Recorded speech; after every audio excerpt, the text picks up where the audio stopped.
Hello friends, मैं Neeru codes with Neeru में आपका स्वागत करती हूँ। पाइथन में आज हम ऊप्स पढ़ेंगे। ऊप्स का फुल फॉर्म होता है ऑब्जेक्ट ओरिएंटेड प्रोग्रामिंग। ऊप्स किसे कहते हैं? To map with real world scenarios we started using object in code. This is called object oriented programming. अब सबसे पहले समझेंगे what is object oriented programming. Starting में हम प्रोसीजरल प्रोग्रामिंग कर रहे थे, मीन्स सारा कोड सीक्वेंशली लिखा जा रहा था। जैसे यहाँ हमने लिखा a equal to 10, b equal to 20। यहाँ पर हमने सम ले लिया, sum equal to a plus b और यहाँ पर प्रिंट सम। ये एक ऐसा कोड है जो हमने एक के बाद एक लिखा है, मीन्स सीक्वेंस में लिखा है। और फिर हमने फंक्शन का कॉन्सेप्ट सीखा। फंक्शन ने हमें सिखाया रीयूजेबिलिटी कैसे ला सकते हैं कोड में, रिडंडेंसी को रिड्यूस करने के लिए और रीयूजेबिलिटी को लेके आने के लिए फंक्शन इम्पोर्टेंट है। अब फंक्शन से एक और बेटर तरीका है ऑब्जेक्ट ओरिएंटेड प्रोग्रामिंग। इसके अंदर हम फंक्शन तो बना ही सकते हैं, पर रिडंडेंसी को रिड्यूस करने के लिए और रीयूजेबिलिटी को बढ़ाने के लिए हम ऑब्जेक्ट एंड क्लासेस का भी यूज कर सकते हैं। ऑब्जेक्ट क्या है? किसी भी चीज को हम ऑब्जेक्ट बना सकते हैं, पर ऑब्जेक्ट बनाने से पहले हम उस ऑब्जेक्ट की क्लास बनाते हैं। ऑब्जेक्ट ओरिएंटेड प्रोग्रामिंग के अंदर डायरेक्टली हम ऑब्जेक्ट नहीं बनाते। ऑब्जेक्ट को बनाने से पहले हमें ऑब्जेक्ट की क्लास बनाई जाती है। क्लास बेसिकली एक ब्लूप्रिंट होता है। पाइथन में लिस्ट एक ऑब्जेक्ट है, स्ट्रिंग एक ऑब्जेक्ट है। क्लास क्या होती है? Class is a blueprint for creating objects. जैसे यहाँ पर हमने क्लास बना ली, क्लास स्टूडेंट, यहाँ ले लिया नेम, नेम में सागर। अब यहाँ पर हम ऑब्जेक्ट बना लेते हैं S1 इक्वल टू, और हम S1 को प्रिंट करा सकते हैं। तो बेसिकली क्लास वो ब्लूप्रिंट है जिसके अंदर सबसे पहले हम बताते हैं कि ऑब्जेक्ट में क्या क्या फीचर्स होने चाहिए। तो जितनी भी इंफॉर्मेशन हमें सेव करवानी पड़ती है किसी एक ऑब्जेक्ट के लिए, उसे हम क्लास के अंदर लिख रहे होते हैं। उसी को हम ब्लूप्रिंट कह देते हैं फॉर एन ऑब्जेक्ट। और इसमें सबसे पहले हम लिखेंगे क्लास, जो कि कीवर्ड है, और फिर लिखेंगे क्लास का नाम। और हमारा जो क्लास का नाम होता है उसे हम कैपिटल लेटर से स्टार्ट कर रहे होते हैं। और क्लास बनाने के बाद हमें ये बताना होगा कि क्या क्या इंफॉर्मेशन स्टोर होनी चाहिए। अब क्लास तो हमने बना दिया, क्लास को डायरेक्टली हम यूज नहीं करते हैं। क्लास की फिर हमें ऑब्जेक्ट बनानी होती है। ऑब्जेक्ट को बनाने के लिए हम लिखते हैं अपना ऑब्जेक्ट वेरिएबल का नाम इज इक्वल, फिर क्लास का नाम, फिर पैरेंथेसिस। तो इस तरीके से हम एक नई ऑब्जेक्ट को क्रिएट कर सकते हैं। जो हमारी ऑब्जेक्ट होती है उन्हीं को हम इंस्टेंस कहते हैं प्रोग्रामिंग के अंदर। इंस्टेंस या इंस्टेंसेस ऑफ क्लास। तो जब भी हम इंस्टेंस सुने या ऑब्जेक्ट सुनते हैं, दोनों एक ही है। ब्लूप्रिंट में अगर हमने डिफाइन कर दिया कि मेरे स्टूडेंट का नाम हर बार सागर होना चाहिए, तो जैसे ही हम S1 डॉट नेम लिखेंगे और फिर प्रिंट कराएंगे तो हमारे लिए सागर प्रिंट हो जाता है। अब इसे हम सेव करेंगे और रन करा के देखते हैं। देखिए सागर प्रिंट हो रहा है। ऐसे ही अगर मैंने कोई दूसरा स्टूडेंट बनाया S2 और हम प्रिंट कराएंगे S2 डॉट नेम। अब इसे हम सेव करेंगे और रन करा के देखते हैं। अब देखिए यहाँ पर सेम चीज ही प्रिंट होगी। देखिए सागर 2 बार प्रिंट हो रहा है। चलिए अब हम एक कार का एग्जाम्पल ले लेते हैं। यहाँ पर हम लिखेंगे कार, यहाँ पे कलर ले लेंगे। कलर हमने लिया है ग्रे। ब्रांड ले लेते हैं, ब्रांड है टाटा नैनो। अब यहाँ पर हम कार1 इक्वल टू कार कर दिया यहाँ पर हमने। अब यहाँ पर हम प्रिंट करवा सकते हैं, प्रिंट कार1 डॉट कलर। देखिए कार1 में हमने कलर लिया है और कार2 में ब्रांड। अब इसे हम सेव करेंगे और रन करा के देखते हैं। ये देखिए यहाँ पे कार का कलर और ब्रांड दोनों ही प्रिंट हो रहा है, ग्रे और टाटा नैनो। नेक्स्ट हमारा टॉपिक है कंस्ट्रक्टर। इसे इनिट फंक्शन भी कहते हैं।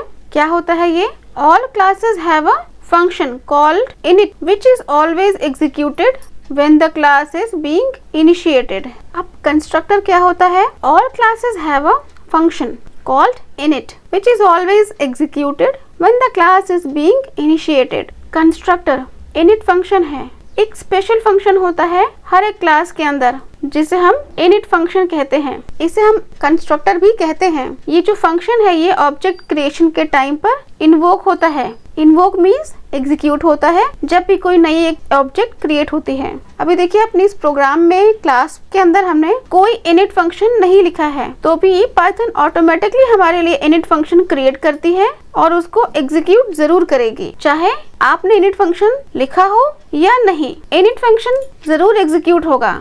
अब अगर हमें कंस्ट्रक्टर खुद लिखना हो तो कैसे लिखेंगे? एक और चीज कि कंस्ट्रक्टर हमेशा आर्ग्यूमेंट लेता है या एक पैरामीटर लेता है जो है सेल्फ। अब सेल्फ क्या है? सेल्फ का मतलब होता है जो नई ऑब्जेक्ट है जो क्रिएट हो रही है।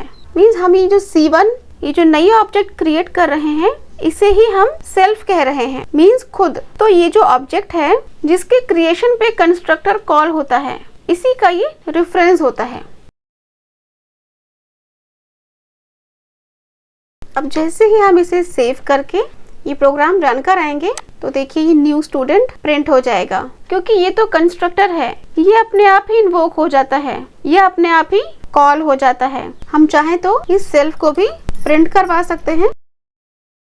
देखिए सेल्फ में ये प्रिंट हो रहा है कि मेन में एक स्टूडेंट ऑब्जेक्ट है जिसका एड्रेस ये है। और अब अगर हम अलग अलग स्टूडेंट को अलग अलग नाम देना चाहें तो कंस्ट्रक्टर के अंदर हम मल्टीपल पैरामीटर्स भी ले सकते हैं। जैसे एक हमारा सेल्फ पैरामीटर हो गया, सेल्फ हमेशा फर्स्ट होता है, उसके बाद हम चाहें तो कोई भी दूसरा पैरामीटर ले सकते हैं। जैसे यहाँ पर हमने फुल नेम ले लिया और यहाँ पर S1 इक्वल टू स्टूडेंट में सागर तो पहला स्टूडेंट है, उसका नाम हम तो जो पहला स्टूडेंट है उसका नाम हम सागर रखना चाहते हैं। अब हम हर स्टूडेंट का नाम सागर नहीं रखेंगे, तो फिर हम यहाँ पे self dot name equal to कर सकते हैं। तो यहाँ पे क्या होगा, जो भी वैल्यू हम पास करेंगे वो फुल नेम में आ जाएगी और सेल्फ के अंदर और S1 वाले स्टूडेंट के अंदर आ जाएगी और नेम एक नया वेरिएबल क्रिएट हो जाएगा इसके अंदर, जिसके अंदर फुल नेम की वैल्यू असाइन हो जाएगी। तो जब हम S1 डॉट नेम करेंगे तो उसकी वैल्यू प्रिंट होगी हमारे पास। अब हम इस प्रोग्राम को सेव करेंगे और रन करेंगे तो देखिए S1 में सागर प्रिंट हो रहा है। कंस्ट्रक्टर अगर हम खुद क्रिएट नहीं करते हैं तो पाइथन ऑटोमेटिकली हमारे लिए कर देती है और कंस्ट्रक्टर के अंदर हमेशा एक आर्ग्यूमेंट पास करना होता है जो कि है हमारा सेल्फ। अगर हम सेल्फ नहीं लिखेंगे तो एरर आ जाएगा। और ये जो पैरामीटर है हमारा सेल्फ, इसे हम सेल्फ ही बोले ये बिल्कुल जरूरी नहीं है, इसकी जगह हम कुछ भी लिख सकते हैं जो हमारा मन करे। जैसे यहाँ पर हम ABC भी लिख सकते हैं।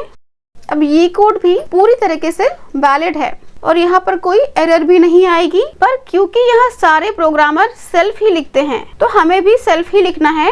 तो सेल्फ क्या है? सेल्फ एक रेफरेंस है। ऐसे ही हम एक और S2 इक्वल टू स्टूडेंट और यहाँ पर हम प्रिंट करा लेंगे S2 डॉट नेम और स्टूडेंट भी बना सकते हैं। जो काम पहले हुआ था सेम काम यहाँ भी होने वाला है और ये जो कंस्ट्रक्टर है ये हर नई ऑब्जेक्ट के साथ एक बार कॉल होता है और ये जो भी डेटा हम ऑब्जेक्ट के लिए स्टोर कर रहे हैं, जैसे S1 के लिए हमने नेम स्टोर किया या सारे स्टूडेंट के लिए हमने नेम स्टोर किया है, इसे एट्रीब्यूट कहते हैं प्रोग्रामिंग में। यहाँ पर हम मल्टीपल वैल्यूज भी दे सकते हैं और यहाँ पर हम फुल नेम की जगह नेम कर सकते हैं। अब यहाँ पर जो ये हमने नेम लिखा हुआ है ये सेल्फ की लाइन में यहाँ पर जो नेम है, ये जो डेफ इनिट में जो यहाँ पर नेम है ये एक पैरामीटर है और यहाँ सेल्फ डॉट नेम में जो नेम आया हुआ है यहाँ पे सेल्फ डॉट नेम है जो ऑब्जेक्ट के अंदर नया क्रिएट होने वाला है वो है ये। ऐसे ही सेल्फ डॉट मार्क्स में मार्क्स ये वो सिंटैक्स है जो हमें बहुत जगह देखने को मिलेगा, इसीलिए मैंने भी यहाँ पर सेम नेम दिया है। तो अब हम यहाँ पर स्टूडेंट के नेम के साथ मार्क्स भी दे सकते हैं और हम चाहें तो यहाँ पर S1 डॉट नेम के साथ में S1 डॉट मार्क्स भी दे सकते हैं और यहाँ पर S2 डॉट मार्क्स, इसे भी हम प्रिंट करवा सकते हैं। अब इसे हम सेव करेंगे और प्रिंट कराएंगे। देखिए प्रिंट हो रहा है कंस्ट्रक्टर के साथ स्टूडेंट नेम और उसके साथ मार्क्स। दो तरह के कंस्ट्रक्टर होते हैं। पहला है डिफॉल्ट कंस्ट्रक्टर, जिसमें ये है हमारा डिफॉल्ट कंस्ट्रक्टर। अगर डिफॉल्ट कंस्ट्रक्टर को हम नहीं बनाएंगे तो बाय डिफॉल्ट उन्हें पाइथन बना देगा। और दूसरा होता है पैरामीटराइज्ड कंस्ट्रक्टर, जो कि ये है, जिसके अंदर सेल्फ के अलावा भी कुछ पैरामीटर्स होते हैं। और अगर एक ही क्लास के अंदर हम दो कंस्ट्रक्टर को लिख देते हैं तो वो कंस्ट्रक्टर एग्जीक्यूट होगा जो आपके पैरामीटर के साथ मैच होगा। और नॉर्मली एक सिंगल क्लास के लिए मल्टीपल कंस्ट्रक्टर बनाते नहीं हैं, हम हमेशा अपनी नीड के हिसाब से ही एक सिंगल कंस्ट्रक्टर बनाते हैं। तो ये है कंस्ट्रक्टर का प्रोग्राम, आप इसे बनाइए। आज के लिए इतना ही, अगली वीडियो में हम एट्रीब्यूट्स पढ़ेंगे। तब तक के लिए बाय।